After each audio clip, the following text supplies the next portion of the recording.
Hello and welcome to this week's edition of the Loudcast. This week's guest is a man who is a real rebel in terms of his background compared to his upbringing. Reporting on the troubles and political investigations for over 45 years, I'm pleased to welcome a friend and my journalist mentor, Dr. John Coulter. Dr. John, how are you? I'm keeping really well because my beloved Gunners are top of the league for the time being. Straight in there. Oh yes, I love to get straight into people because there was it last season we were bottom going into the first international break, bottom of the league, no points, no goals, nothing, and Spurs. My goodness, I could vomit when I say that word. When Spurs were top of the league, boy, my mates who were Spurs supporters were fairly rubbing it into me. Yeah. So it's nice. It's nice to be top of the world, top of the league, in the toppest league of the world, and essentially we're above Tottenham Hotspur, and that's all that matters. Well, you know, John, prizes are not given out, trophies aren't given out for being top in March. You have to see what happens in May. This is very true, Doco, because whenever at the start of every season I sort of say to myself, well, how will my beloved Gunners do this season? And what I wanted this particular season, was A, to get back into the Champions League spots, but B, most importantly, for the first time in a few years, finish above Tottenham Hotspur. Well, I think that's hopefully in the bag for you. Well, hopefully, yes, that's going to be in the bag because it was a real sickener last season. With 3 or 4 games to go, we threw it away. And who did we throw it away to? Tottenham Hotspur. I need to take another drink because I'm going to be sick at the name. This should be a match of the day as opposed to being a serious political podcast. oh yes, I think if I was a commentator on Match of the Day, I would be getting stuck into Tottenham. And I like to watch Tottenham, especially whenever they get beaten. It's really good. I watched a couple of matches recently in the FA Cup whenever they were beaten by Sheffield United. And also the league game, not just whenever we beat them, but also as well Wolves, because my son, eldest son who lives in England, some of his chums are Wolves supporters, so they would get together for a match day, and apparently it was some crack whenever, I wish I'd been there just to cheer. And I remember one time, it was a few years ago, I remember at the church I went to, there were a lot of Spurs supporters, and one of the lads owned a gym. So Spurs, I think, were in the Champions League final against Liverpool, and they had a big night in the gym, and of course all the people coming were Spurs supporters, and they had flags and shirts and you name it. It was a great night's crack. I turned up in a Liverpool top and it was, from the point of view, I'm lucky to have got out alive, because whenever Liverpool scored, and especially after the final whistle when they won, I was the one cheering, and I thought one of these barbells is going to be dropped on me from a great height. There's been a few hairy moments of your career, no doubt, over the years. Oh, yes, I mean, you summed me up very well as a rebel, because I was always, I suppose, to misquote a film, I'm a rebel with a cause, as opposed to a rebel without a cause. James Dean. Yes. Yep. Yeah, I think I would be the James Dean of the Christian church. What a thought. I suppose, listening, if people have just tuned in, there's no doubt of what football team you support. I would like to assume that they know that I support the mighty Gunners. Not just Arsenal, the mighty Gunners. And I wish we were here just to talk about football, because I could listen to you giving off about Tottenham for a long, long time. Oh yes, I mean, I have. On social media, I've even given them a rather unfortunate nickname, Rottenham Hot Scum. I know it's very contentious. I know it's probably bordering on incitement there. But from that point of view, I know how to wind people up. And I've actually had to unfriend people on social media for the simple reason they've taken my banter really, really seriously. So I think in the past number of months, there's been a couple of people who haven't been able to take my very dark humour, if you could call it that, about Spurs. And I've actually had to unfriend them in case that, they maybe reported me to the police or something. Not again. Not again, well, yeah. The reason we've got you in today is about the fantastic reporting you've done on the Troubles and political investigations, as said in the intro, for over a career over 45 years. And I'd like to maybe delve a bit more into that and really, how did it all start for you getting into journalism, John? Well, I stumbled into journalism by accident. Sometimes when I'm talking to so many of my colleagues, they'll tell me, oh, they've wanted to be journalists since they were in primary school, since they were able to hold a pencil or a pen, they've wanted to be a journalist. I never had any thoughts about being a journalist. The big change for me in my life was at the age of 12 in 1972 when I became a born-again Christian. My late father was a Presbyterian minister. Church life is really important to me. A personal faith is really important to me. So that I'm a Presbyterian minister's son married to a Baptist pastor's daughter, who's also a journalist as well. So that from that point of view, it's a strange path that I went along. So from the age of 12, I would have said I wanted to follow in Dad's footsteps and become either a Presbyterian minister or a Presbyterian missionary. So I was always telling God, I'm going to Union College, which is where Presbyterian ministers are trained, or to Queen's University to do a theological qualification. Yeah. I had no thoughts of journalism. But, and this is the big but, I'm a rebel with a cause. And as a Presbyterian minister's son, I don't fit the mould. For a start, my musical tastes are heavy metal. The big problem that I suppose I faced is that when Dad came to Clough Presbyterian Church, you need a good spittle in your mouth before Clough, up in North Antrim Hills, as opposed to Clough Presbyterian Church in County Down. There's two churches, but this was Clough Presbyterian Church up in the North Antrim Hills in the 1960s. The minister that had been there before my father, the late Reverend Robert Lennox, he and his wife had not been blessed with children. So that myself and my younger sister, he'd spent 40 years in Clough, no children. So that basically when my sister and I arrived, there were very few people in that congregation who could remember kids in the manse. So they all had a very convoluted way of how the minister's son, namely me, should behave, dress and all that sort of thing.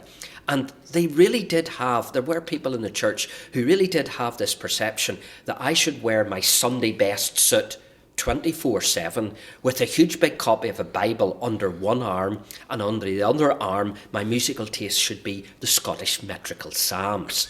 I did not fit that. I was heavy metal to the core. Bands like ACDC, Led Zeppelin, Black Sabbath especially. So you can imagine, I remember one lady coming to the church, coming to the Presbyterian manse. Picture the scene. There's this lady, and every time she's been at the manse, it's been very quiet. But suddenly, the door is opened by this teenage rebel, long hair, status quo t-shirt, dirty jeans, and Black Sabbath's Paranoid roaring through the manse on 200-watt speakers. I was a culture shock to that area of the Bible Belt. But I also then became a target because of my rebellious nature. And there would have been people who would have tried to make an example out of me simply because I was the minister's son. Let me give you a few Would that be to try and embarrass your dad, as opposed to... Embarrass my dad, more so to embarrass me. Yeah.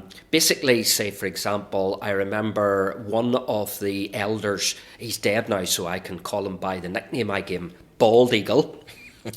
Bald Eagle was a Presbyterian elder, very liberal from that point of view, not an evangelical. He had a background in the security forces and the loyal orders, so that in the church he was well thought of, but he was a bad-tempered so-and-so. And spiritually, I learned absolutely nothing in his class. So basically the lads, usually led by me, we'd have a bit of fun. A bit of crack, not the drug I might add. Bit of fun in the class, just to break up the boredom of Bald Eagle's class. Well, after a while, Bald Eagle got really fed up with wee Coulter and his mates having a bit of crack. So basically, to make an example, I was sitting in a semicircle. We were in a semicircle, and I was on the extreme left of the semicircle. So what did he do to make sure that we were all in order? Punched me in the face in front of my mates. Jeepers. Now, do that in 2023. If an elder was to do that in 2023, you're talking major legal action.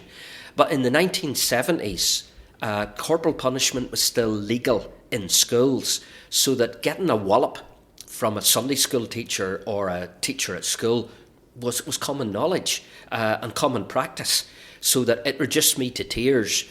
So that after that, basically, unless Bald Eagle asked me something from the catechism or a memory verse of a hymn, I never spoke to him again from that point of view. And I remember years later, I caused a real diplomatic row in the church, because being a Presbyterian minister, you're not in it for the money, you're in it for the gospel.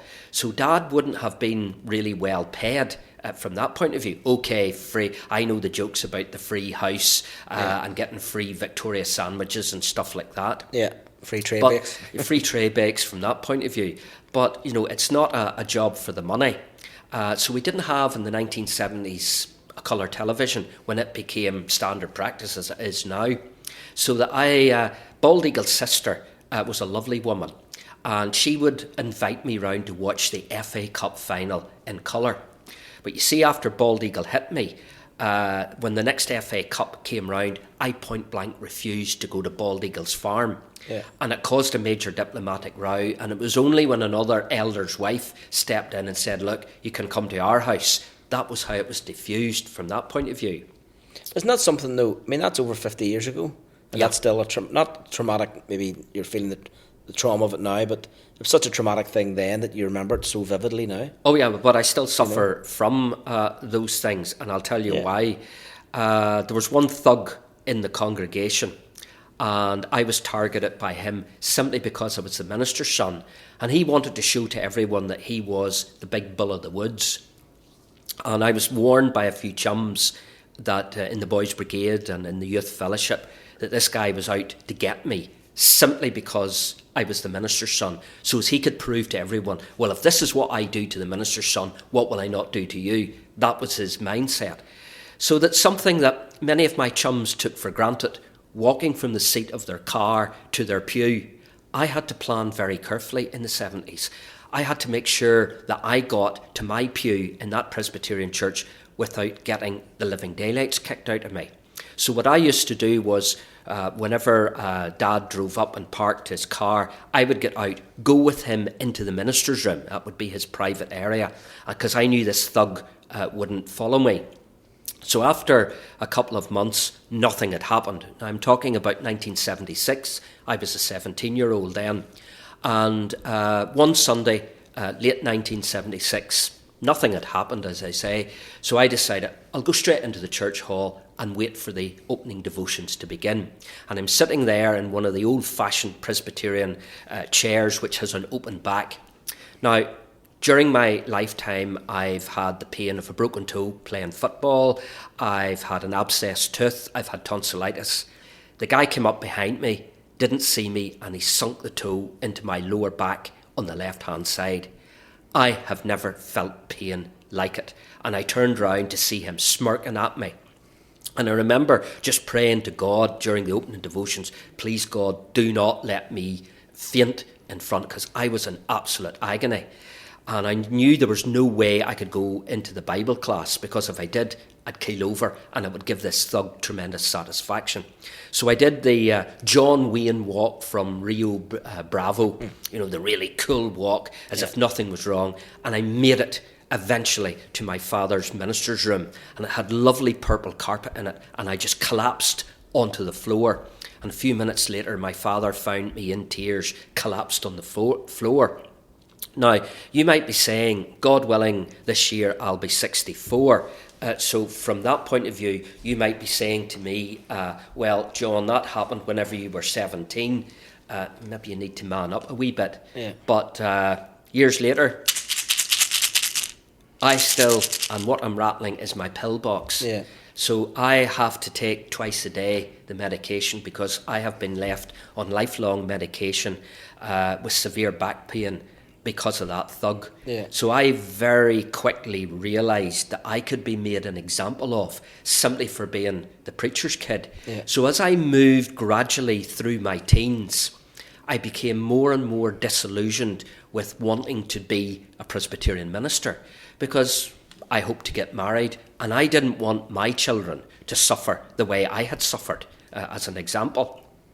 So eventually a situation arrived months before I'd already applied to university to do theology and church law. So that basically I found myself in a situation after my mock A-levels when folk would ask me, well, John, what do you want to be? I would always reply with the negative. Well, I'll tell you what I don't want to be, and that's a Presbyterian minister. But then they would say, but what do you want to be? And I couldn't answer it. Now, one of the coping mechanisms that led me into journalism, one of the coping mechanisms I had as a Presbyterian minister's son was I would give nicknames to people in the congregation. Now, I would never say this to them publicly to their face because you'd probably get another digging. But these were people who would give me a hard time simply because I was a minister's son. And I would talk about them in the manse. So that there was Bald Eagle, there was Doodlebug Dandy, there was Mrs. Lucifer, there was the pregnant gorilla, there was Captain Blue. There was all these people in the church that never knew, and the Slurry Gulper as well. That was another boy who gave me a hard time. But there was one lady in particular, and I know that under 2023 standards this is going to sound very misogynistic, but she was a real nag. And she nagged me about what I wore, who I chummed about with, obviously the music that I listened to. And I gave her the nickname Sarpus. Any time we were at a church function, Sarpus would yap and moan and criticise me. And one night I was going into the church hall to a function, and I opened the church hall door. Who came out? Sarpus. And I thought to myself, oh no, here we go again, another slabbering match from Sarpus. But Sarpus's reaction was this: hello, John, how are you? And I'm thinking, what's she snorting? Now I can say that because she's dead now, and you can't libel the dead. So basically, from that point of view, I wondered, why is Sarpus being so nice to me when, for years she clearly hates my guts, to put it bluntly? So there was someone in the congregation that I could always turn to.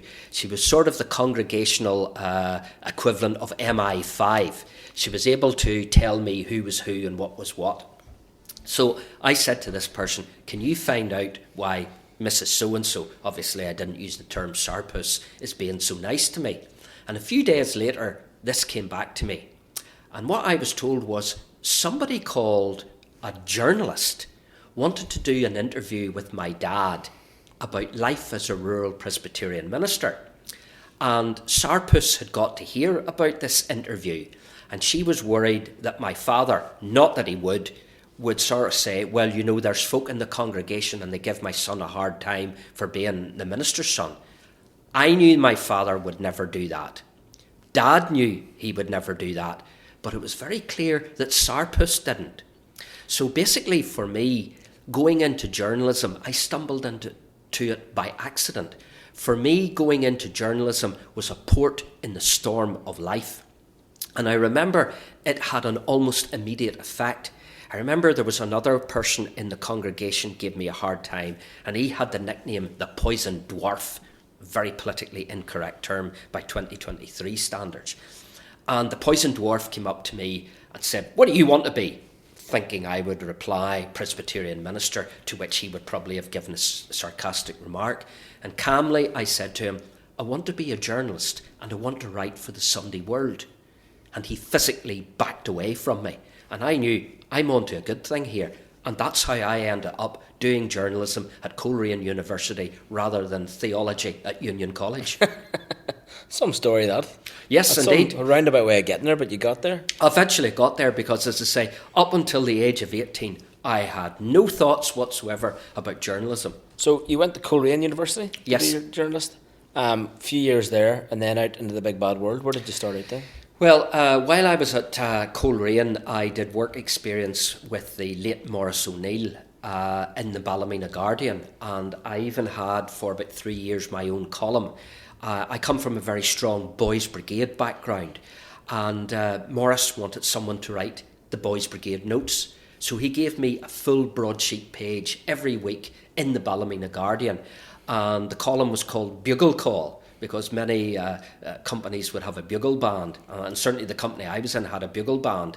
So we called it Bugle Call. So I would write and take photographs, cover the sports, cover various events in churches from that point of view, and it gave me a really good start. And then after graduation, because the journalist training that I was doing taught us about filmmaking, it taught us about radio work, that sort of thing. It was really one of the first multi-vocational courses in Northern Ireland. I was able to get freelance work with BBC Radio Ulster at that time. Oh, brilliant. What was that doing then? That was just basically, I had an old Ure reel-to-reel portable tape recorder, and if it moved, I interviewed it. And basically, the secret was getting an interviewee that could talk for 4 minutes, because if you could produce a good package in 4 minutes and it was broadcast, you get extra money. The extra few quid. That's what it comes down to, doesn't it? Yeah, well, it's a good Ballymena man. I'm interested in the money. So was that just covering a load of local Ballymena stories, good stories, bad stories, kind of anything, or was it just anything that happened? And I mean, I knew, because I'd been to Ballymena Academy. Ballymena Academy's had some great people going into journalism in the past, so hopefully I had a hard act to follow. There've been some really good journalists, but there was some funny stuff as well. I remember that I did something on the MOT for cars. Yeah.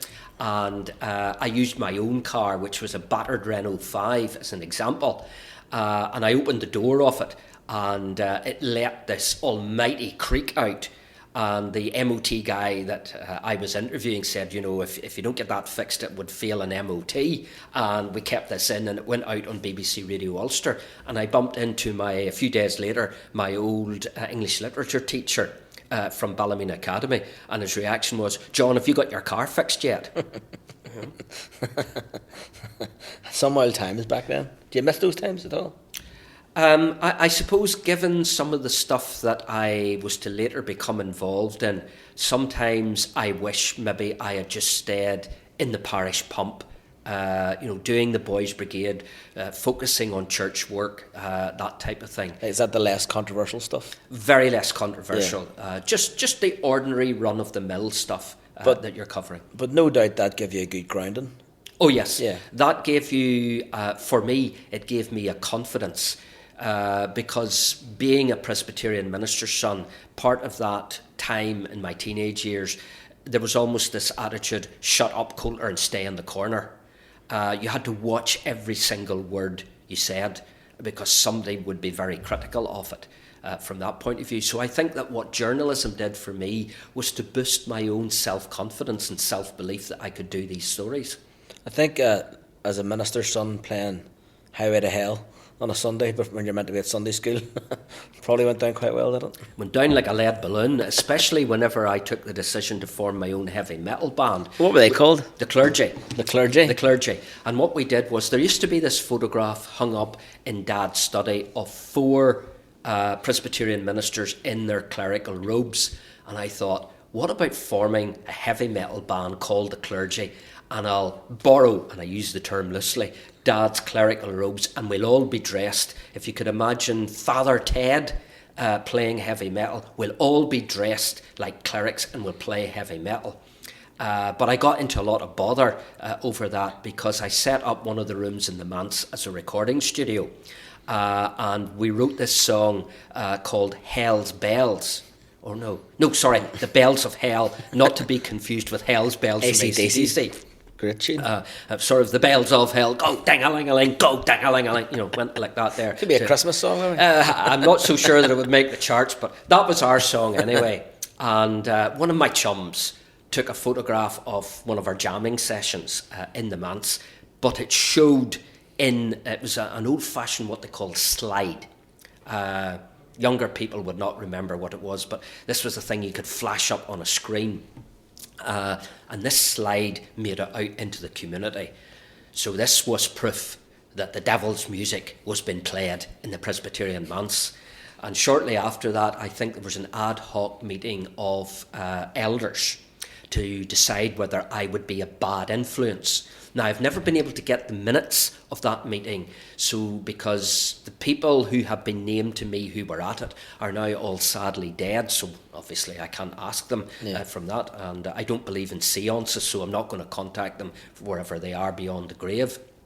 So from that point of view, basically what then happened was one of them confronted me and said that, this was, are you the spawn of Satan for playing this? And I didn't help matters because I've always had a dark sense of humour as a Presbyterian minister's son. And I turned whenever this elder said about the spawn of Satan. I said that would be a great name for a heavy metal band, which didn't go down well from that point of view. So yeah, I did get into a lot of bother because this slide always seemed to be a few steps ahead of me. It was taken in 1976. Mm-hmm. In January 2020, my mother passed away. Later that month, an envelope arrived at my home, and inside was the slide. I don't know who sent it to me. I don't know who had it. It was sent to me anonymously.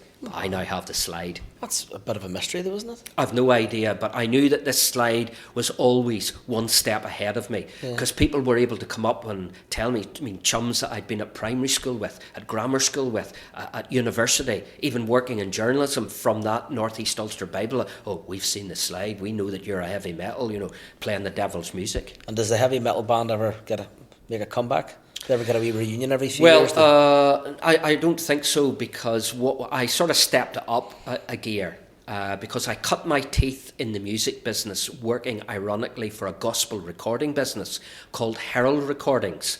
So I worked there learning how to operate the decks, microphones, all that sort of thing. What year would that have been? You're talking somewhere between 75 and 78. And would you have been qualified as a journalist at this stage yet? Or? Not yet. I didn't fully qualify until 1981. Okay. But what I did in the meantime when I was at university, during my 3 years at university, I set up my own recording label, and it focused on punk and heavy metal music. Now, I had a major choice to make at graduation. I could either go full-time in the music business, or I could go full-time in journalism, but not both. The name of my recording company, was Budge Recordings, because I'm only 5'4" and my schoolboy nickname was John Coulter. So I named the recording company after, because some people would shorten Budgie to Budge. So Budge Recordings was punk and metal. If it was to become financially viable, I was going to have to record country and western music. And I cannot stand country and western music. And before you jump in and tell me that I'm a hypocrite, yes, I have to confess, I recently played the boron, and the stuff is all over social media at the present minute. Yeah, away from the electric guitars and the head banging and the bopping. Social media doesn't lie. It doesn't lie. I like to play the boron. I'm just fascinated with that instrument. Yeah. And for Christmas last year, my wife got me a special boron made, because I'm one of these oddballs. I don't sit and play the boron. I stand. So I really like to give it a good blattern. Do you ever play the boron when you're watching Arsenal? No. Oh, are you trying to make the smart ass comment? Boring Arsenal. Boron Arsenal. Yeah. No. I basically, from that point of view, a friend of mine, he was organising a gospel concert, and it was mainly country and western music, and he was short of a boron player. For some reason or another, he thought of me. So I went along, and it was in a Presbyterian church hall, and I gave the boron a good blattern. Sort of Amazing Grace has never been battered the way I battered it, as a great gospel hymn. And somehow all of this stuff got recorded on social media, so it's all out over social media. This heavy metal guy, the former lead guitarist, gone viral, no doubt. Okay, so you qualified in 1981 as a journalist. Yep. In Northern Ireland, that was obviously the peak of right in the middle of the Troubles. Right in the middle of hunger strikes. I'm sure you have some hair-raising stories. And did you started? Obviously, you were covering the sort of local stories in Ballymena, and then you progressed into sort of. I want to say, is mainstream the right word, or national newspapers? Yeah, I mean, I had the privilege of working with some great names in the BBC. Mm-hmm. People like Bill Neely, who went on to become a globally renowned journalist. Conor Bradford. I think my time in the BBC coincided with some great producers, some great fellow journalists, and I learned so much from them. What year would that have been? This would have been 81. 81. 81 to about 83. But one of the things that happened was, I suppose, my interest in paramilitaries, and I don't mean as a member, I mean as a reporter, coming from a church background. I could never understand why people needed to resort to violence from that point of view. And I suppose as well, when my cousin, who was an off-duty, he was an on-duty at the time, RUC officer, when he was murdered in a booby-trap car bomb, and I always remember my father had to go and identify him. And the look on my father's face, I've never seen the like of it before. And from that point of view, I could never understand, why do people need to resort to violence to push their political agenda? So I suppose I became fascinated. Why the need for paramilitaries? And I suppose I put out some feelers, and what came back was I received a phone call in November 1981. And it was the weekend before the Reverend Robert Bradford was murdered by the IRA. So we're talking early November 81. And I was told to go to a village, twin village in County Antrim called Kells and Connor. And whenever I went there, there was about 400 members of a paramilitary group called the Third Force. I got the exclusive pictures and the interview, and basically that really launched, to put it bluntly, my career looking into paramilitaries. And whilst many people, journalists, have used Northern Ireland as a springboard, the way I looked at things, why go to Beirut to get your ass shot off when I can stay here in Belfast? Plus the fact I'm a real home bird. Yeah. So that, I enjoyed staying at home, enjoying mummy's cooking. I'm quite openly a mummy's boy. I can boil an egg. And I remember when I was doing my journalist training at Coleraine, my mum would pack me little stuff for going up there from that point of view, because apart from the canteen, I couldn't cook to save my own life. So from that point of view, I stayed in Northern Ireland, and that story gave me the impetus to stay here, to investigate, to interview the paramilitaries about why they had to indulge in that sort of violence. And you would have come face to face with a lot of people, a lot of interviews, probably back alley type interviews would have been. Yeah, you're looking at a situation there. You can't invite them into the studio. Oh no, you can't bring them into the studio, so that you would be meeting people at unusual hours in unusual places. And it might sound a bit cryptic, if you'll forgive the pun, but my favourite place to meet sources was graveyards. From the point of view, nobody's going to be hanging around a graveyard at 10 or 11 o'clock at night. And a short distance, I should say, from where I lived was an old disused church. And I used to meet a lot of my sources there. But eventually in 1991, I stopped using that location for the simple reason it featured on a Channel 4 documentary that I helped to make about allegations of collusion. And they showed the church, so I knew, well, that's it, out of the way. But I had cemeteries all over Northern Ireland where I would meet people. Yeah. Sounds very interesting, and sounds a bit spooky as well. Well, it is a bit spooky. I think probably one of the spookiest stories was I was going to meet a source in the church in Clough Graveyard one night. And there was a chum that I'd been in the boys' brigade with, and I'd lost touch with him. And as I'm scurrying round through the graves to get to there, I just happened to look round and I saw his headstone. I didn't even know the guy was ill, let alone dead. And that made me jump, from that point of view. Yeah. And I suppose as well, that particular cemetery, I also, to get into the old church, I had to pass the grave of a chum who sadly was killed in a car accident in the 1980s. So that it just reminded me, just be careful, John. You are dealing with people who believe in death. Yeah. Just watch what you do. I was going to say, you see, when you say you're meeting these sources, would there have been people in the paramilitaries who wanted to get a story out there? Or would there have been people maybe Yes, from the panel. this is an ethical dilemma, both as a journalist and as a Christian, that I have struggled with all my career. I think my follow-on question, just to sort of double up on it, would be, if they're kind of trusting you, like, how does it feel to be trusted by people who were maybe the doing key acts, word you know? was trust. I mean, I'm often asked sometimes, how can you show your Christianity in journalism? And the 9th commandment says, thou shalt not bear false witness against thy neighbour. And my interpretation of that is, you make sure, Coulter, that everything that you publish, everything that you broadcast is 100% legally, ethically and factually accurate. And I've stuck to that all the way through my journalistic career.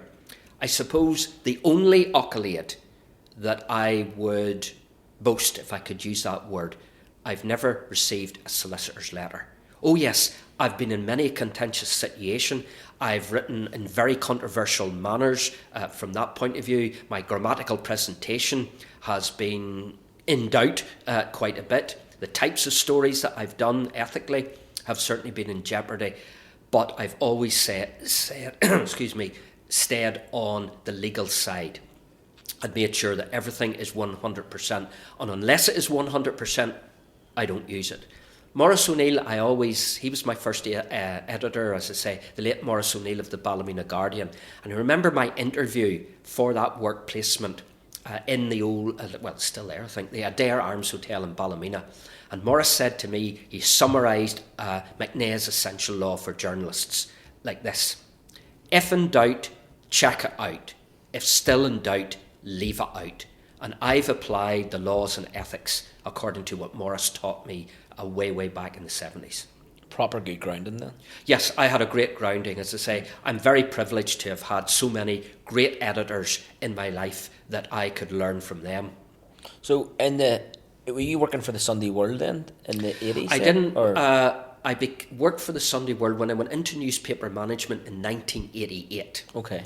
I was the deputy editor of the Larne Guardian, sister paper of the Ballymena Guardian, and then later I became editor of the Carrickfergus Advertiser and East Antrim Gazette, again another sister paper of the Ballymena Guardian. So during that period, I was the East Antrim correspondent for the Sunday World.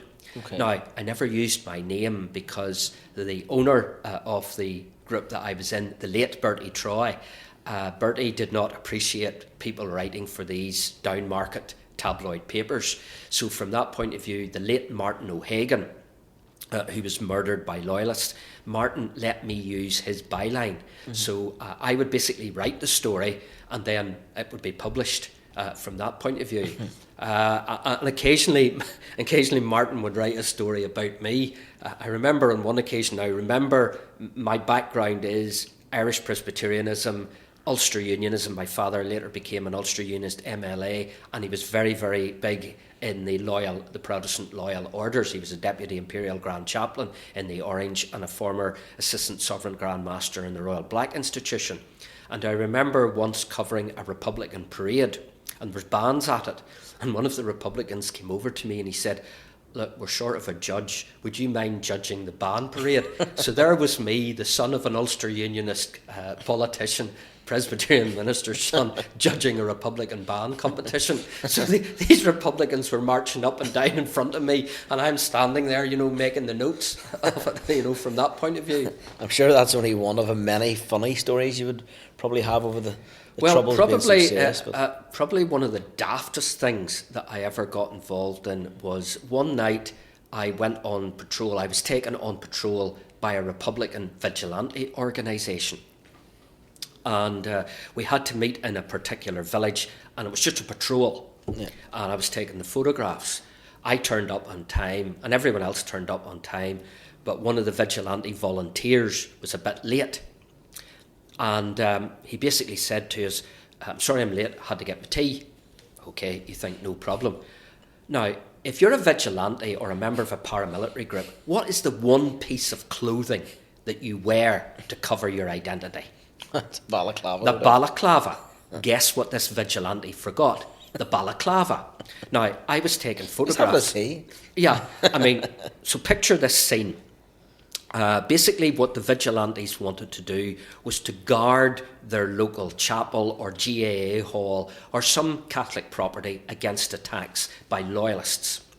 So basically the scene was we were in the grounds of a Catholic chapel. I'm sure the Catholic hierarchy maybe didn't appreciate vigilantes looking after it, but there was a statue there.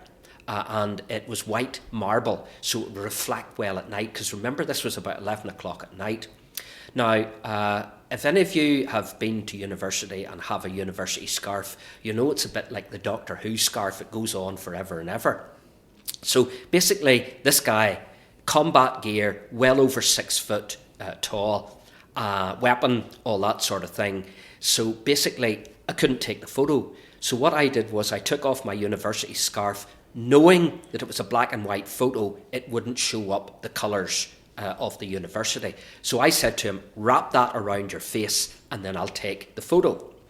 What did he do? I then turned round, he had wrapped it around his face and tied it in a bow at the top of his head.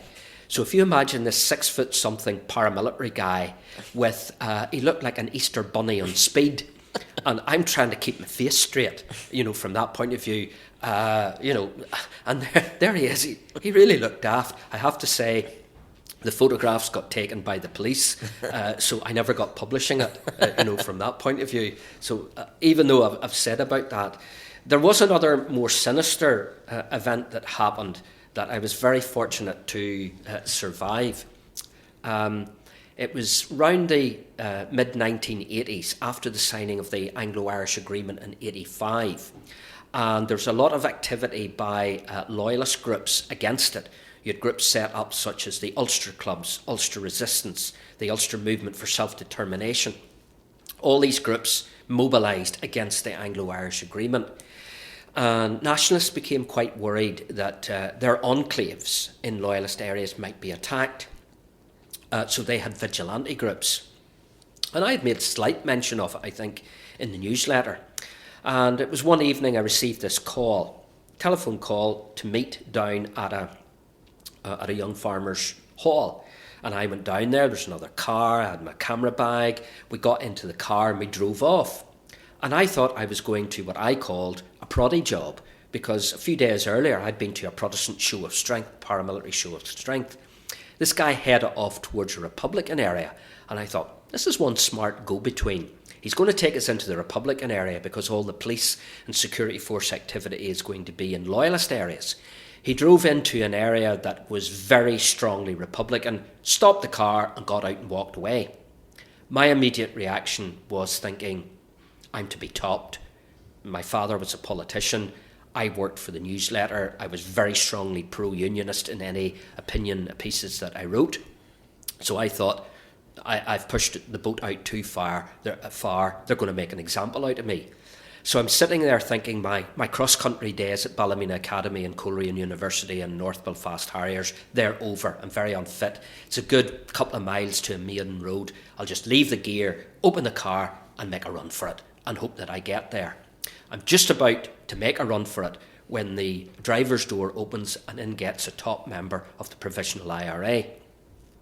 I nearly wet myself. I genuinely thought, I'm going to be topped. And he simply and calmly said to me, what do you want to know about our vigilante group? My hand was shaking so much I couldn't take the interview in shorthand. I had to rely on longhand. And for the next 20 minutes or so, he gave me a first-class interview.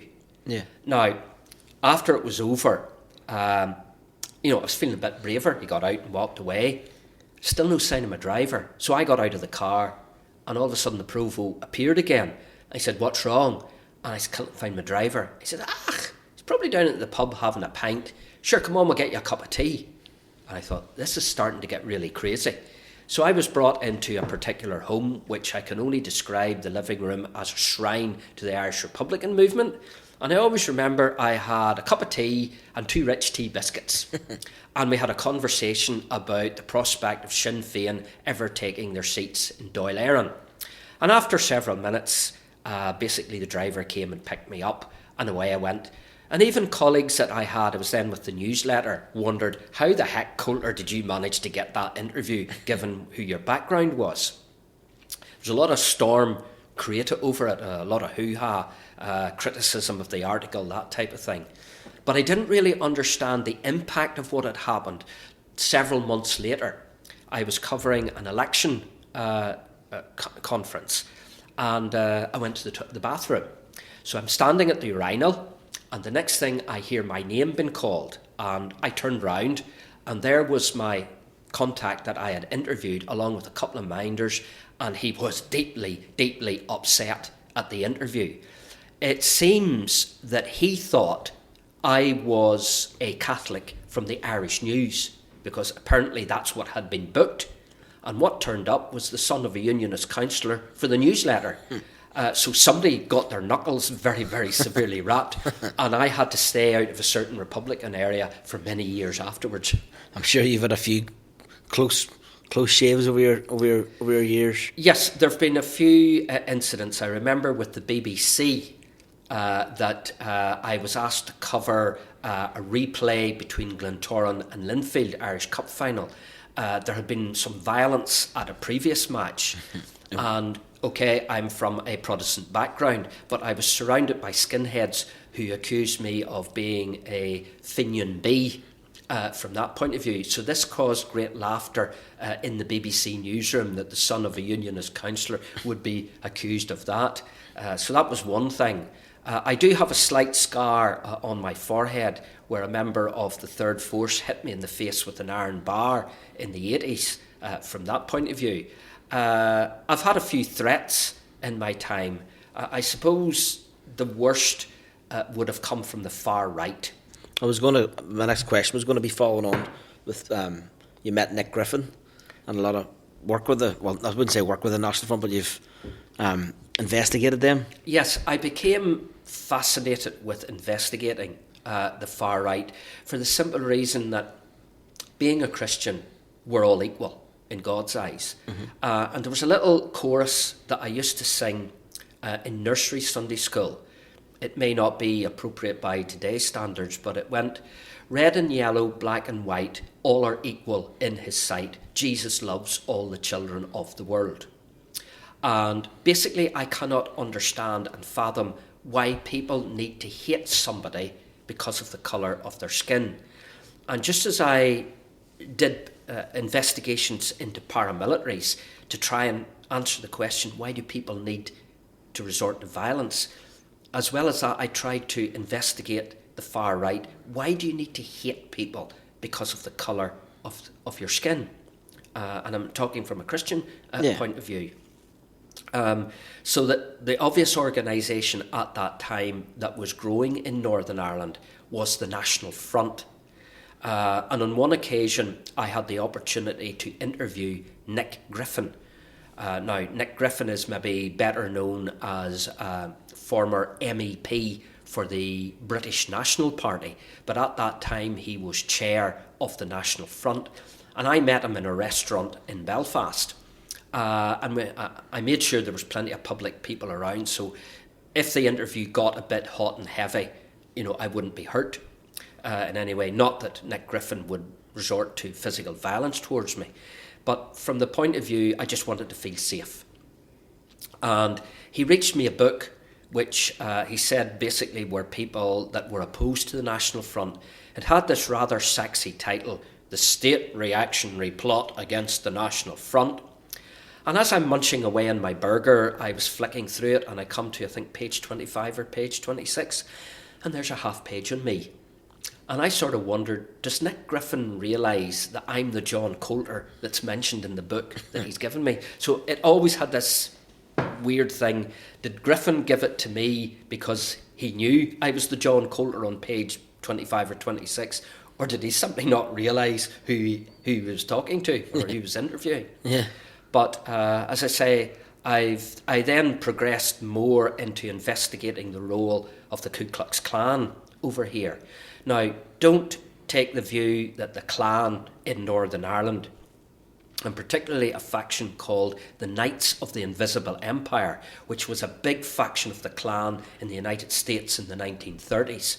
They're not running around with sheets over their heads, burning crosses and flying Confederate flags. It's not something you'd associate with, you know. I mean, I know there's obviously I've heard things like the National Front being here, and Combat 18 and things like that. But I mean, the Ku Klux Klan in Northern Ireland, it doesn't sound. Yeah, I mean, I'd come across them now. They're not big numbers, but they can certainly cause a lot of trouble. They can wind people up.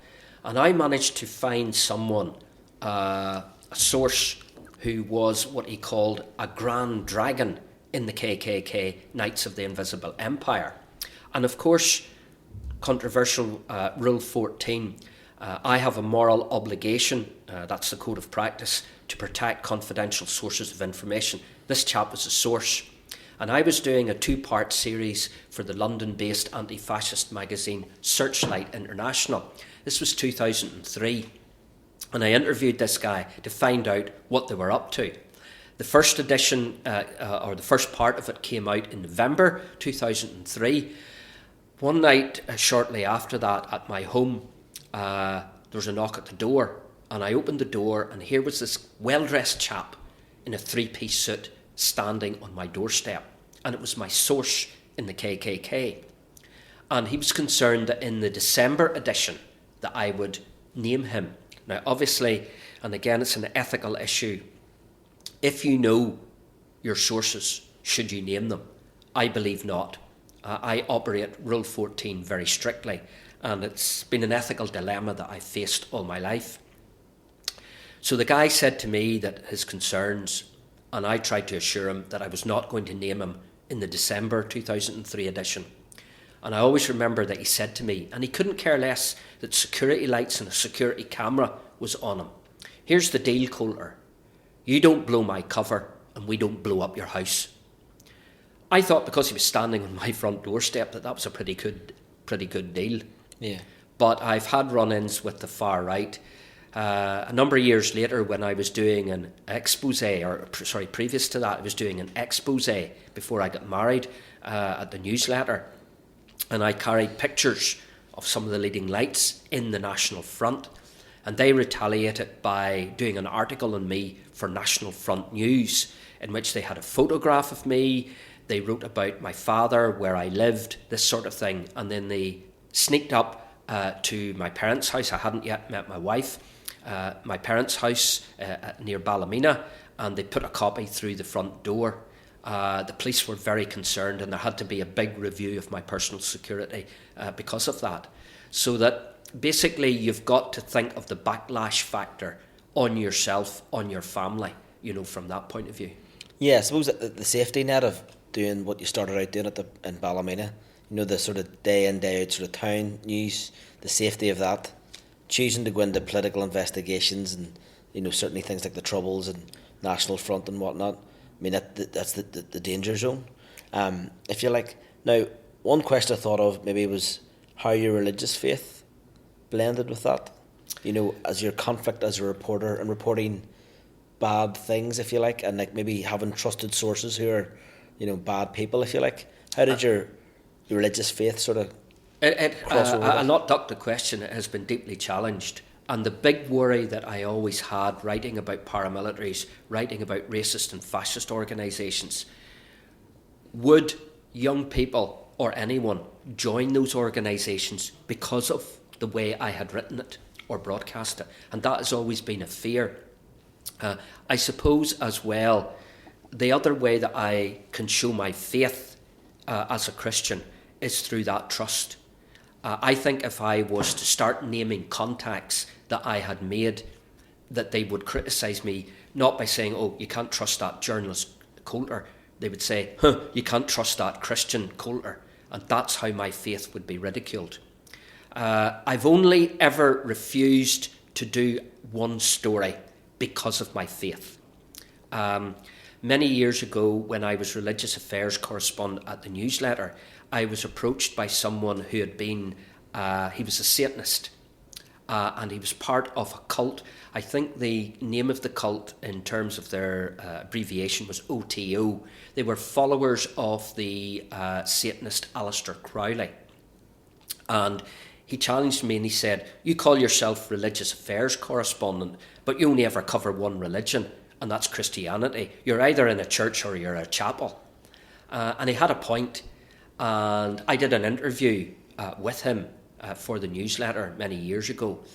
But he then turned to me and said, right, we want to invite you to one of our ceremonies known as a Sabbath.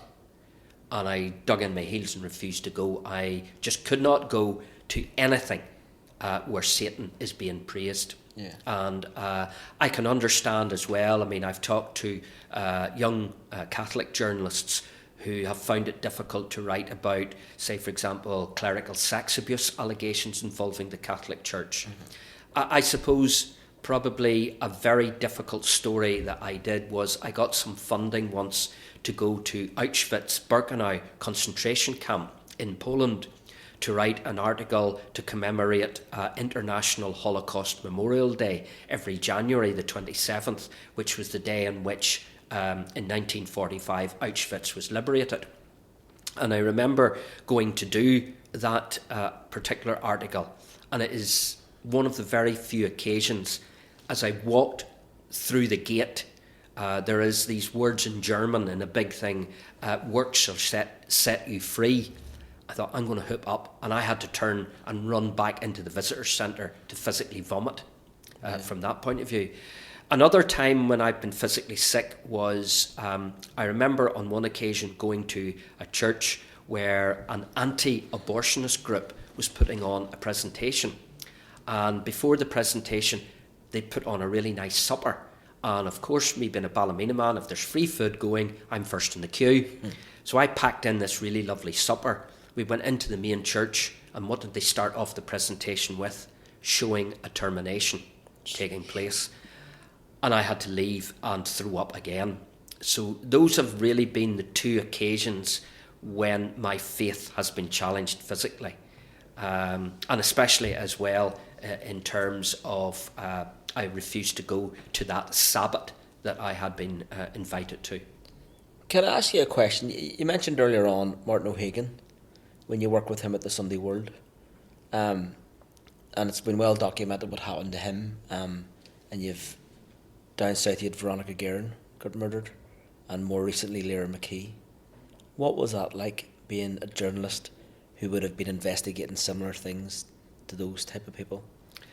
As a colleague, as much as being someone in the same profession? I didn't know Veronica Guerin personally. I knew Lara and Martin personally, and I remember Martin coming round to my home and was chatting coffee. So he was not just a colleague, he was a chum as well.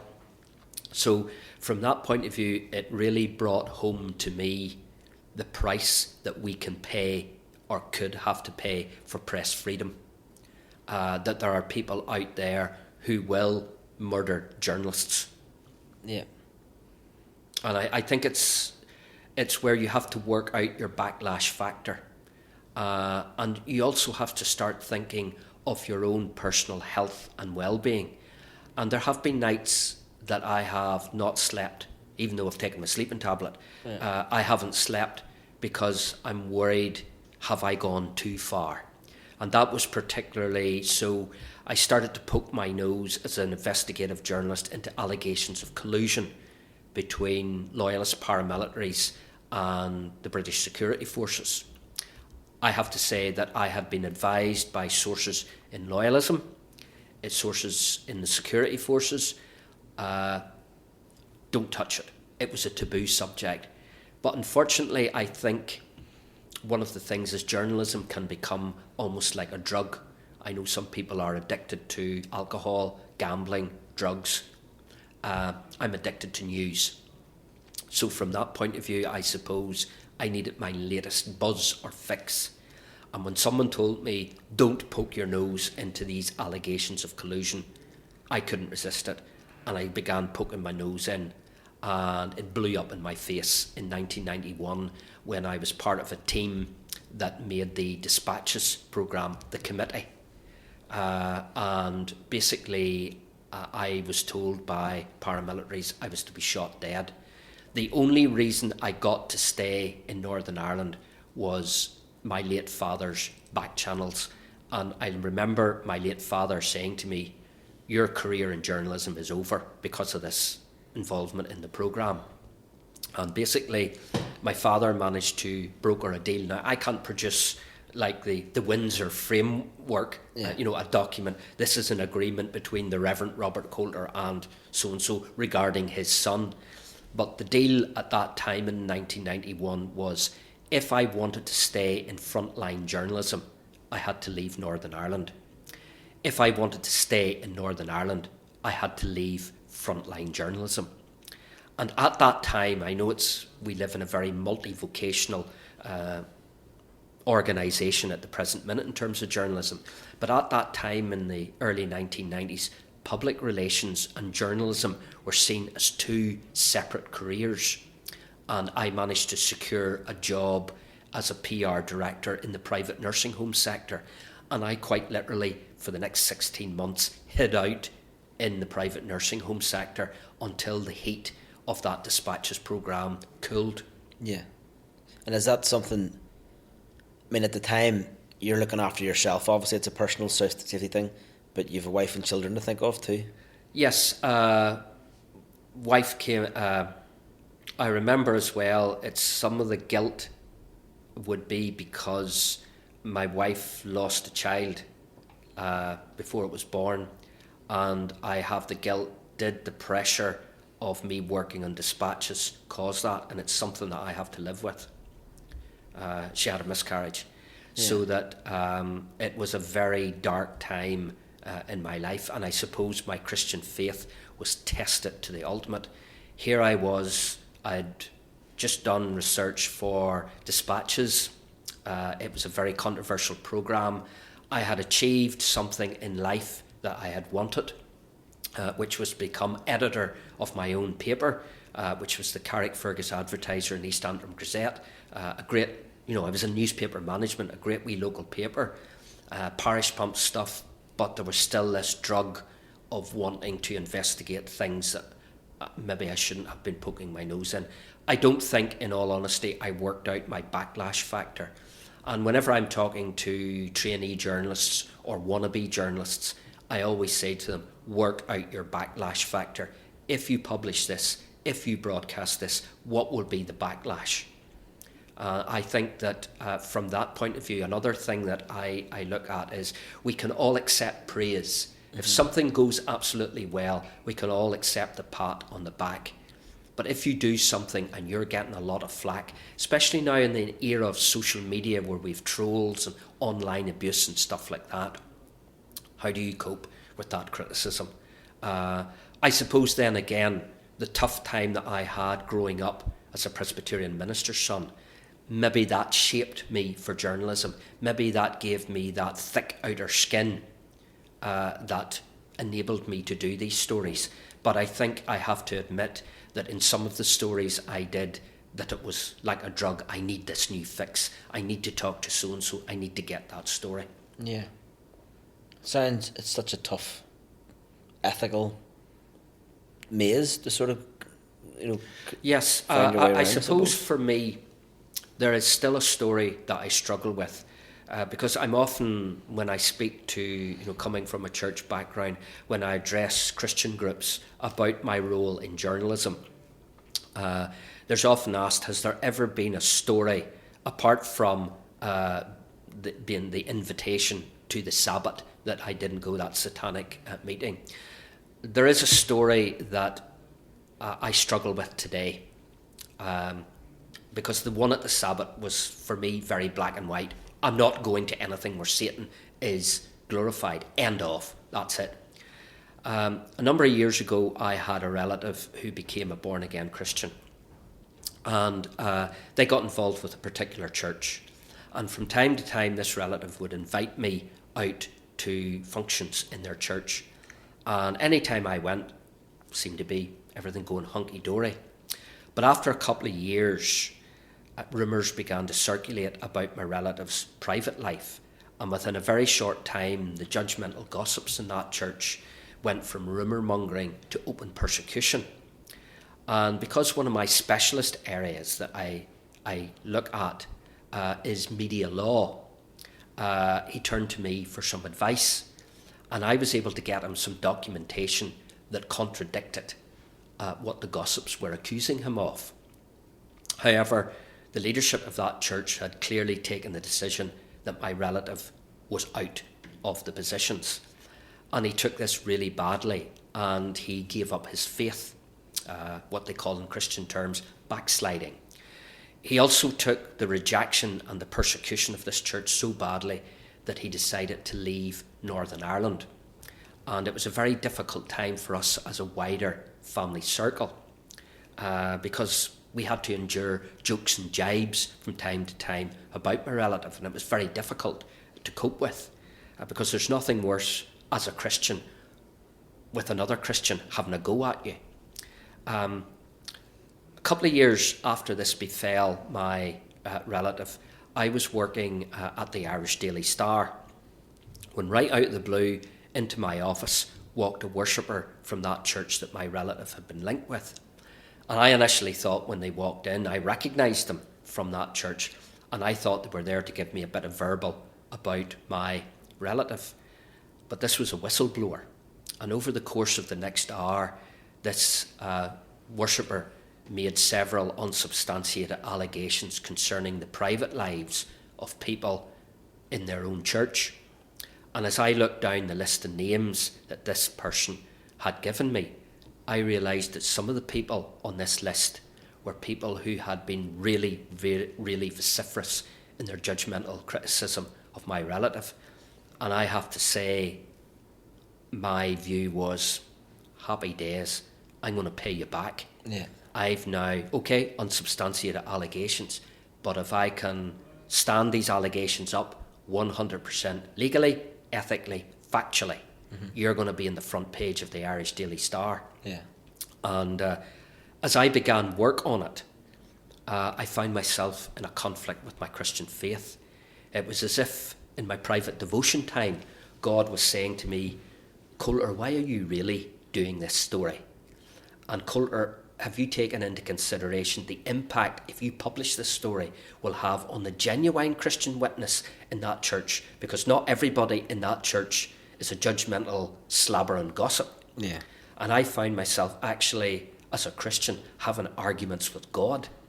And I would quote from the journalist Bible, McNay's Essential Law for Journalists, and I would say, look, God, I will make sure everything fully complies with the laws on defamation. I'll be able to defend anything I write about the private lives of these gossips in any court of law in this country. And as for why I'm doing it, I would quote in my spiritual prayers, the public interest defence. I'd say, look, God, I do not want another family circle to have to go through the hurt, the pain and the tears that these gossips put us through. So if I can stop that by putting a few of them on the front page of the Daily Star, or Irish Daily Star, I'll do it. And as for the name of the whistleblower, that's something I will take with me into eternity. But where it came to a head was, in our Christian faith, there was a particular course that was very, very helpful. It's known as an Alpha course, and many Christian denominations do it to study the Bible in more depth. And one night I was at this Alpha course, and it was on Matthew's Gospel, chapter 18, where Peter asks Christ, how many times should I forgive my brother if they sin against me? And Peter says, is it 7 times? Forgive them 7 times. And Christ says, no, it's 70 times 7. And I had to realise that night that the only reason I was doing that story, Doggo, was to pay those people back. A bit like it says in the Old Testament, an eye for an eye and a tooth for a tooth. Yeah. And I took the decision not to do that story.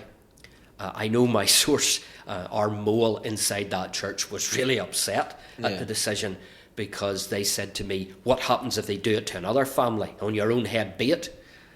So that I struggle with it, because from time to time I will bump into people from that particular church. And I remember on one occasion I went with my family to one of my favourite restaurants. And you know the way you're in a restaurant, you look around the tables beside you.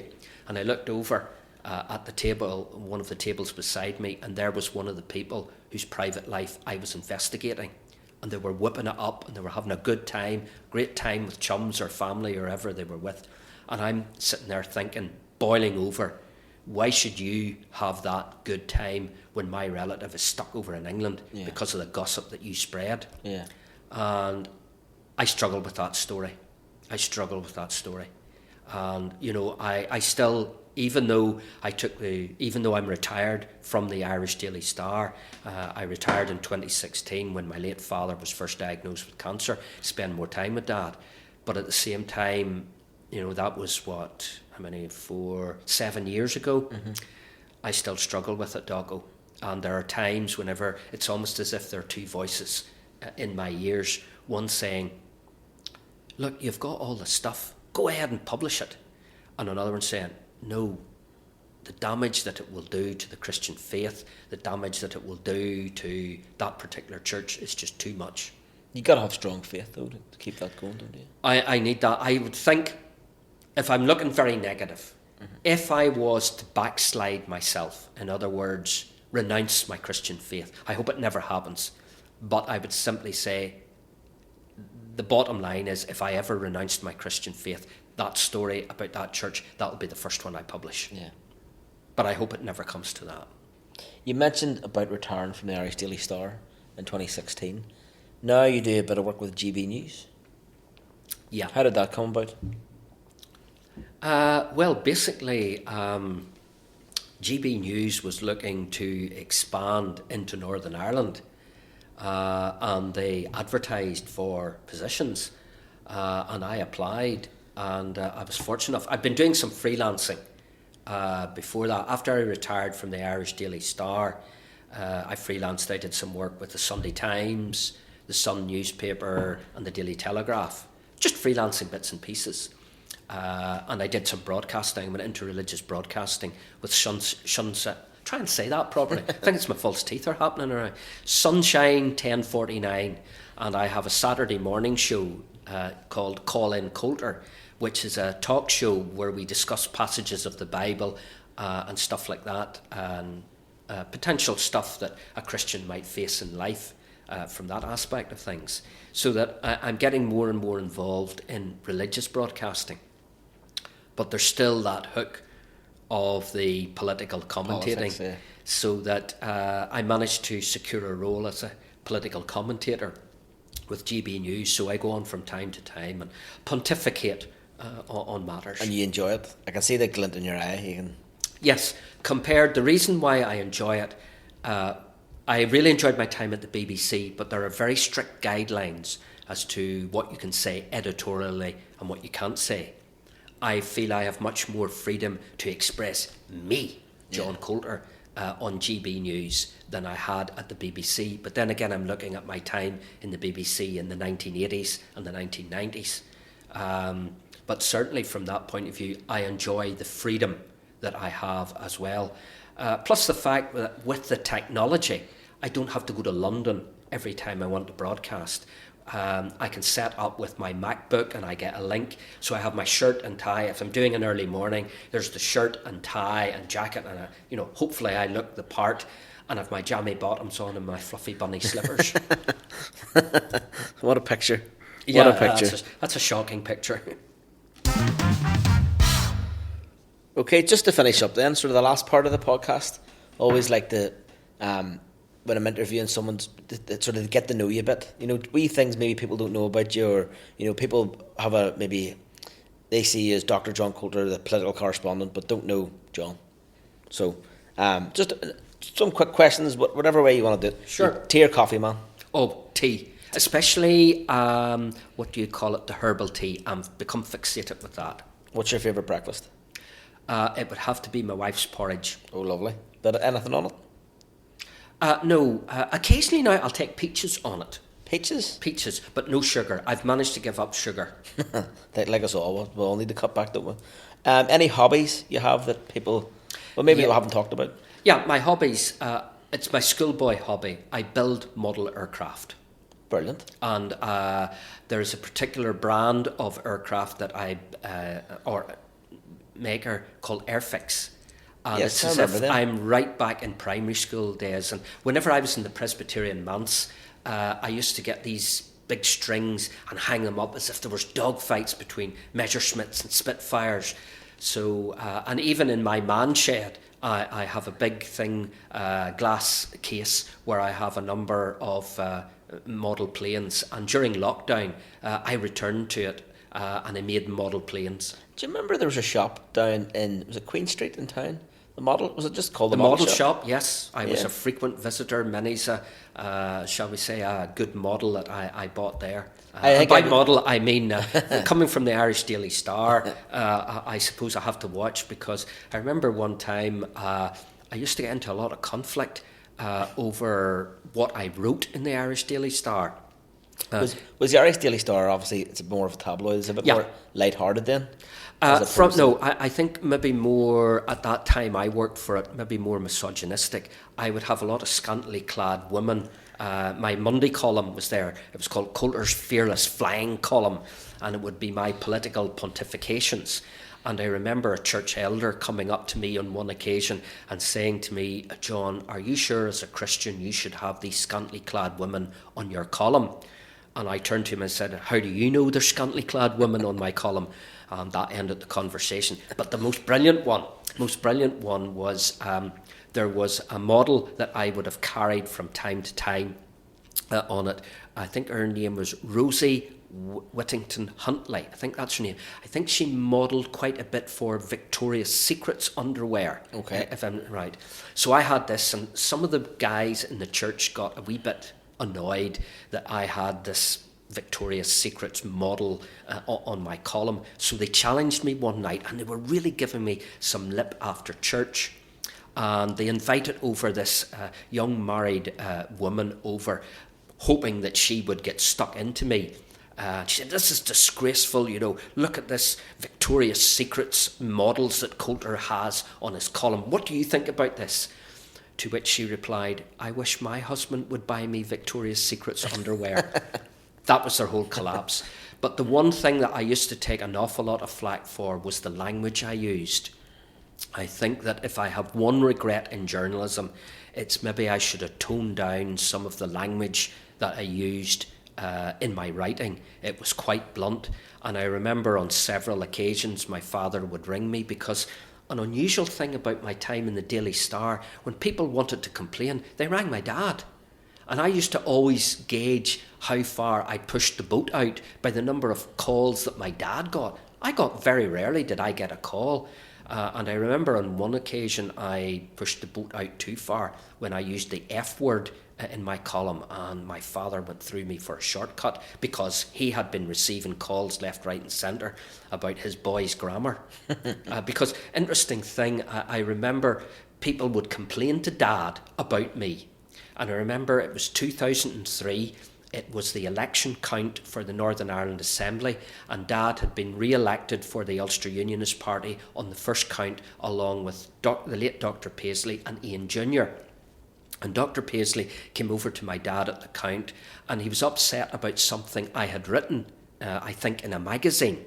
And my father said to him, "Well, look, John's married, he's a family, here's his number, and you can ring him, Ian," that's Ian Senior, "and speak to him." And Dr. Paisley turned to my dad and said, "No, Robert, you speak to him, you're his father." So that, there I was all through life, Yeah. And one of the things I'll say is, even though I miss my father terribly, I think I'm now more of a loose cannon in journalism, because I know Dad's in heaven. They can't ring heaven and say, "Robert, we'd like to complain to you about what your boy has said on GB News, or we'd like to complain about what's been said in the newsletter," or something along those. They can't do that anymore. Yeah. We know your favourite football team. We don't have course. to mention Arsenal. Favourite player? Favourite player has got to be, and I go right back to the 70s, Charlie George. Now, I know that's a name from history, but Charlie George scored the winner in the 1971 FA Cup final against Liverpool to win Arsenal's first ever double. Okay. Phobias? Needles. My party trick is fainting when I get my flu jab, and even when I went for my COVID jabs, basically they had to put a special area. Imagine all the thousands of people coming through to get their COVID jabs and boosters. They had to have a special table for me to lie down on so as I wouldn't collapse. So that one thing about me that probably you don't know is because of a phobia of needles, tattoos are out, but I decided for my wife's birthday one year that I would get a tattoo. It was the most painful thing. I mean, it's just a little tattoo on a part of my body that only my wife can see. We'll so say no more about that. Say no more about that. But I decided I would get my wife a tattoo. For me, that is. So I went along, and it was sheer agony. All I can describe by hundreds. The experience of getting that tattoo was like being stung by hundreds of bees in the place, and it was a horrific experience, probably because there were some young girls waiting to come in to get tattooed, and they were looking at some brilliant body art, multicoloured, all over their back, front, legs, whatever, and I was just getting just this little tattoo of a heart with the little nickname that I have for my wife on it. And I came home, and it was a few days to go before her birthday, and they put a gauze over the tattoo to let your skin settle down. I was in agony, Docko. And I thought, I can't wait until my wife's birthday. I got to confess that I got this tattoo. And I called my wife up to the bedroom, and I showed her the tattoo. She thought it was one of these, I think the pronunciation is henna tattoos, like a stick-on thing, yeah. And she slapped it, and I fainted again. One last question. We'll have to wrap it up. Any regrets? Yes, I regret the language that I used in some of my Irish Daily Star columns because of the flack that it resulted in Mum and Dad. What about during maybe the 80s and things like that? No, I have no regrets about that. Nothing at all? I would have to do it all over again. Brilliant. I would do it all over again, but as I say, I think I would temper down my tabloid language on that score. Dr. John Coulter, I'd like to thank you very much for your time. My pleasure. It's an absolute pleasure. I could listen to you all day. Yeah. So many we could maybe have to do this 2 or 3 times more over, but I'd like to thank you very much for your time. I hope you got something out of it today as well. I'm sure our listeners will, and we'll be back